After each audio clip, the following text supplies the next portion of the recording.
মা একটা শুকনো রাঙালু হাতে দিয়ে বলল, এটা দিয়ে কি কিছু বানাতে পারবি? আমি বললাম, হ্যাঁ হ্যাঁ, কেন পারবো না, এক্ষুনি বানাবো। তারপর রাঙালুটা সিদ্ধ করে নিয়ে খোলাটা ছাড়িয়ে নিলাম। এর মধ্যে দিয়ে দিলাম কাঁঠালি কলা, আর দিয়ে দিলাম 2 কাপ আটা।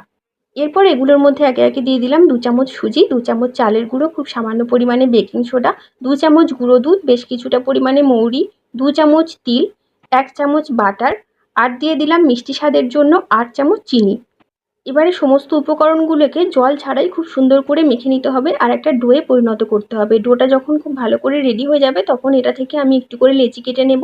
আর লেচি করে হাতের সাহায্যে গোল গোল করে আমি এগুলোকে একটু চ্যাপ্টা করে নেব। ঠিক এই রকম মাপের আমি শেপ দিয়ে নিয়েছি। এগুলো যখন রেডি হয়ে যাবে তখন কড়াইয়ে তেল দিয়ে তেলটা গরম হয়ে যাওয়ার পর এগুলোকে একে একে ছেড়ে দিতে হবে।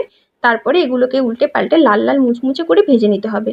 তারপর এগুলো ভাজা হয়ে যাওয়ার পর যখন মাকে একটা খাওয়ার জন্য দিলাম তখন মা খেয়ে বলল, বাহ দুর্দান্ত, এত সুন্দর একটা খাবার একটা শুকনো রাঙালু দিয়ে বানানো যায়।